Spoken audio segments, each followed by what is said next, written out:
Orang ini baru pertama kali naik pesawat. Tempat duduknya ditempati oleh seorang anak kecil, seorang CEO wanita. Digoda oleh seorang lelaki tua, wanita itu tidak tahan lagi. Dia dengan mudah menariknya ke sisinya. CEO perempuan berusia 38 tahun ini, tidak pernah membayangkan bahwa dia akan jatuh cinta pada bocah lelaki malang berusia 18 tahun ini. Kemudian dia menelepon pramugari untuk memesan secangkir kopi. Pria yang duduk di sebelahku bilang dia juga ingin minum. Pramugari mengatakan dia dari kelas ekonomi. Menu kelas 1 tidak dapat digunakan. Hal ini membuat suasana semakin canggung. Sesaat kemudian aliran udara yang kuat datang. Pesawat tiba-tiba bergetar hebat. Wanita karena ketakutan, tanpa sengaja meraih tangannya, tapi suhunya ditransfer ke tangan. Membuat jantung pemuda itu berdebar kencang. Sebentar lagi waktunya dia turun dari pesawat. Bocah itu akhirnya mau tidak mau membuka mulutnya. Sangat menyenangkan hampir pergi ke surga bersamanya. Cara menggoda seperti ini masih terlalu mudah. Pernyataan yang tidak efektif. Setelah dia pergi, bocah itu baru saja mengetahui hal ini. Dia lupa USB komputernya. Dia segera mengejarnya, padahal dia berlari menuju panggilan itu. Tetapi orang-orang di dalam mobil tidak dapat mendengarnya sama sekali. Keduanya tumbuh semakin jauh terpisah. Namun takdir mempertemukan mereka. Dia adalah CEO wanita yang ditakuti semua orang. Karena baginya, fokus hidup adalah pekerjaan. Jadi sering ada orang yang ngobrol. Katanya dia adalah wanita yang sulit dimengerti.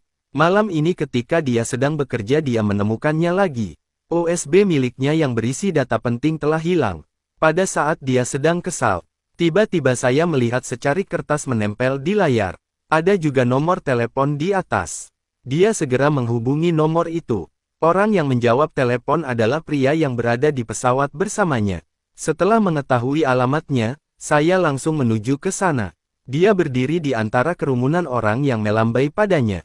Lalu membawanya ke bar. Suasana di restoran sangat bising.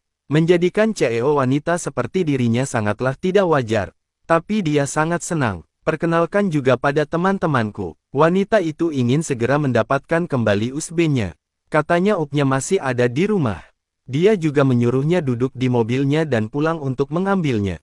Dia hanya bisa setuju untuk pulang bersamanya. Dia tidak menyangka kendaraannya adalah skuter kecil berwarna merah muda. Kalau ditengok ke belakang, masih terlihat agak sobek. Dia sedikit khawatir mobilnya tidak aman. Dia segera meyakinkannya, teknik mengemudi Anda adalah yang terbaik. Dia ragu-ragu untuk waktu yang lama. Akhirnya memutuskan untuk memakai helm. Tapi ketika dia memakainya, tidak peduli bagaimana dia mengencangkannya, dia tidak bisa mengencangkan talinya. Anak laki-laki itu secara proaktif membantunya. Namun saat ini, tidak ada yang mengenali keduanya. Adegan ini memudahkan orang lain untuk salah paham. Difoto oleh seorang gadis di bar dan diposting online. Dengan sangat cepat anak laki-laki itu membawanya pulang. Ruangan itu mengerikan. Adegan kacau. Dia merangkak ke bawah meja untuk mencari. Akhirnya menemukan USB-nya. Dia hanya mengucapkan 2 kata terima kasih. Lalu dibiarkan seperti itu. Pria itu ingin mengundangnya minum kopi tetapi sangat gugup. Katakanlah kocok 3 kali getar dengan sukses. Padahal dia orang baik, tapi pria muda bukanlah gayaku. Melihat punggung sang dewi berangsur-angsur pergi. Hal ini membuatnya sedikit kecewa. Dini hari berikutnya, wanita itu baru saja kembali ke perusahaan dan melihat mata menatapnya. Kelihatannya berbeda dari biasanya, seolah-olah dia menyembunyikan sesuatu darinya, bahkan lelaki tua yang sedang membersihkan kacamata di sebelahnya, matanya penuh dengan skrotum, hingga gadis di meja depan mengambil foto, dia baru sadar, apa yang terjadi tadi malam, tapi diposting secara online, dan setelah presiden perusahaan mendengar berita tersebut, dia menyemangati dia bahwa sudah waktunya untuk menjalin hubungan. Tapi tidak ada yang tahu itu hanya kesalahpahaman. Dia menceritakan kisah ini kepada sahabatnya. Di luar dugaan, dia mengatakan hal yang sama seperti presiden. Mengapa Anda tidak mencoba membuat janji dan melihat bagaimana kelanjutannya? Kehidupan dan situasi kerjanya yang menyedihkan. Harus berubah. Setelah dia sampai di rumah, dia berpikir lama. Akhirnya mengambil langkah berani ke depan. Keesokan paginya, wanita berkepribadian menjadi favorit setiap pria. Mengenakan pakaian berjiwa muda dan dinamis untuk pergi ke sekolah. Tidak ada yang menyangka bahwa wanita berusia 38 tahun ini, yang memasuki kampus universitas, akan membuat anak laki-laki di sekitarnya kehilangan akal sehatnya. Sebuah langkah maju yang besar, dengan pesonanya yang menawan, menyebabkan orang yang lewat menjadi gila. Tapi anak laki-laki itu tidak pernah melupakannya. Aku tidak percaya Sang Dewi benar-benar akan datang ke rumahku. Dia mengangkat tangannya untuk memberi salam. Beberapa kalimat membuatnya gila. Dia menyarankan ingin berkeliling kampus. Anak laki-laki itu langsung setuju. Orang-orang yang lewat juga dipenuhi dengan tatapan kagum. Atas inisiatifnya, mereka akhirnya tahu nama masing-masing. Mengundangnya ke pameran seni malam ini. Juga bersedia menerima. Ini kencan pertama mereka. Gestur wanita-wanita itu penuh ambiguitas. Dan Johan hadir di acara ini. Dia berperan sangat baik, dia bahkan memperkenalkan rekan-rekannya kepadanya. Perbedaan usia antara dua orang saat mengobrol juga membuat orang lain terlihat aneh. Sekembalinya ke rumah, tiba-tiba ia menerima telepon, ternyata adiknya sendiri yang mengambil keputusan. Mengatur kencan buta untuknya. Katakanlah dokter sudah menunggu di rumah. Dia awalnya tidak mau pergi. Anak laki-laki itu tanpa sengaja mendengar kata dokter lagi, dia bertanya apakah ada yang terluka. Karena untuk menghindari rasa malu, dia dengan tenang mengatakan bahwa anggota keluarganya sakit. Setelah dia mengetahuinya, dia sangat khawatir dan segera bergegas keluar untuk membantunya menghentikan taksi. Kemudian menarik keluar penumpang yang duduk di dalam mobil, dan jelaskan ada pasien yang perlu ke rumah sakit. Setelah perdebatan sengit, akhirnya mengirim Sang Dewi ke taksi itu. Dan ekspresinya barusan membuatku merasa sangat hangat. Kencan buta yang enggan ini, seperti biasa, hanyalah formalitas. Beberapa hari kemudian, mobil rusak ini pun menjadi saksi kemesraan mereka. Minta dia untuk menghadiri acara berkumpulnya nama-nama besar di dunia fashion. Dia mengingatkannya untuk menjaga ketertiban. Saat ini, dia tiba-tiba terjatuh dan segera berlari untuk membantunya berdiri. Tindakan ini membuat Anna sangat terkejut. Pemuda yang antusias ini juga meninggalkan kesan pada para pemimpinnya.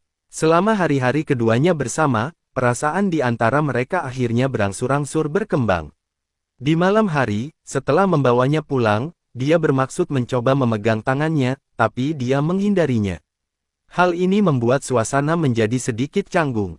Ketika dia pergi, dia mengucapkan selamat malam, tetapi begitu dia selesai mengucapkannya, dia merasa menyesal, mengapa dia tidak lebih proaktif. Dia segera mengetuk pintu. Tanyakan pada Anna, apakah ada orang lain di rumah itu. Ketika dia tahu tidak ada seorang pun di rumah, dia terus mencium bibirnya. Anna tidak berniat mendorongnya menjauh.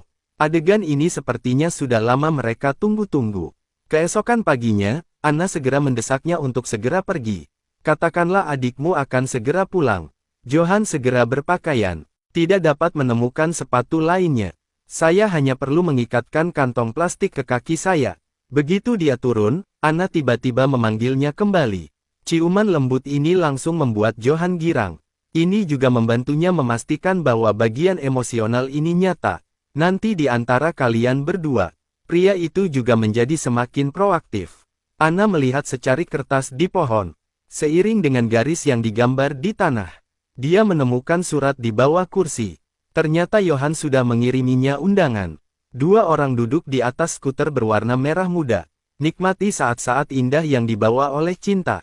Di momen manis ini, Johan ingin melakukan perjalanan jauh bersamanya. Namun lamaran ini ditolak olehnya. Ternyata hal itu disebabkan oleh perbedaan usia di antara keduanya. Pada akhirnya, Anna masih tersendat. Pikirkan baik-baik. Ketika saya berumur 40 tahun, Anda berumur 20 tahun. Ketika Anda berumur 50 tahun, saya baru berumur 30 tahun, meskipun saya tidak memperhatikan hal ini. Namun Anna tetap memutuskan untuk melupakan bagian emosional ini. Dia tahu bahwa kali ini kemungkinan besar dia harus putus. Hidupnya pun seakan kehilangan tujuan. Rumah itu berantakan seperti tumpukan sampah. Dan hari-hari berikutnya, juga curahkan sepenuh hati ke dalam pekerjaan Anda. Saat ini perusahaan memilih pemeran utama pria untuk sampul majalah. Namun investor fashion sangat pemilih. Tidak ada yang bisa menghadapi mereka. Sampai aku melihat foto pacar Anna. Menyadari bahwa itu adalah pria yang antusias dari acara tersebut, dia langsung memutuskan untuk memilihnya. Ini sangat mengejutkan Anna, tapi aku harus pergi mencari bantuan. Sang ayah segera berbicara kepadanya. Pacarnya datang mencarinya. Anak laki-laki itu awalnya bermaksud mencari satu set pakaian bersih untuk dipakai. Sekali lagi, semua pakaiannya bau.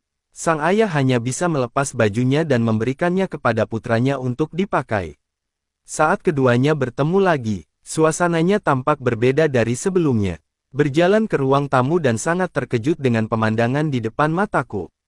Untung saja ayahnya pintar, berpura-pura mabuk, bahkan melampiaskan segala ketidakpuasannya, dan akhirnya lulus ujian kali ini. Ketika dia mengetahui bahwa Anna ingin mengundangnya menjadi pemeran utama pria di sampul majalah. Hal ini membuatnya sangat bersemangat, dan juga bisa memanfaatkan kesempatan ini untuk mendekatkan hubungan keduanya.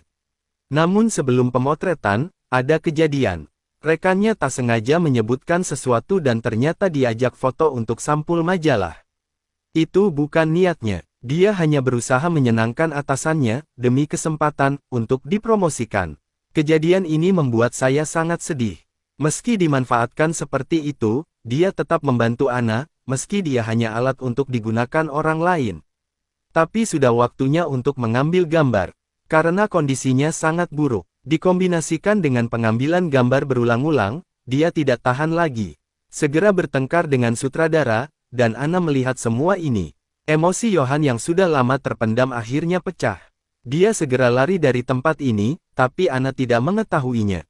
Kenapa dia begitu marah? Ketika dia menyusulnya, dia bahkan menyuruhnya untuk tidak memperhatikan kata-kata sutradara. Akting tidak sesulit kelihatannya. Tentu saja, aktornya tidak akan sebaik dia. Dia bertindak sangat hebat. Mungkin bahkan akan ada Oscar bagi Anda untuk menemukan saya. Itu karena saya ingin mendapat kesempatan promosi. Dia akan berhasil, mari beri dia tepuk tangan. Selamat. Meskipun dia marah, dia juga tidak mau marah karena hal ini mempengaruhi pekerjaan Anna. Hatiku terasa seperti hancur, dan dia juga banyak menyalahkan dirinya sendiri.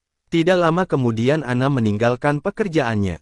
Dia awalnya ingin menjadi seorang penulis. Sekarang saya akhirnya punya waktu untuk melakukan apa yang saya inginkan.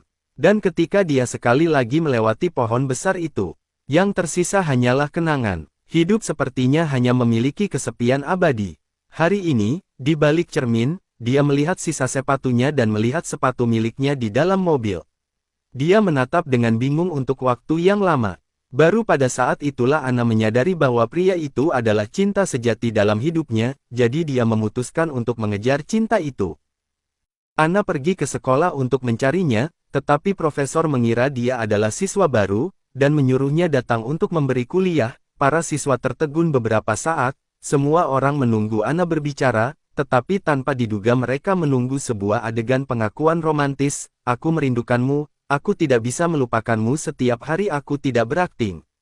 Jadi izinkan saya mengajukan pertanyaan setiap kali kita bertemu di masa depan.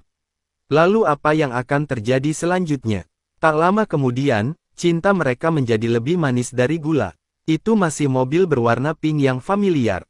Masih senyum cerah itu, dan buku baru Anna akan segera diterbitkan.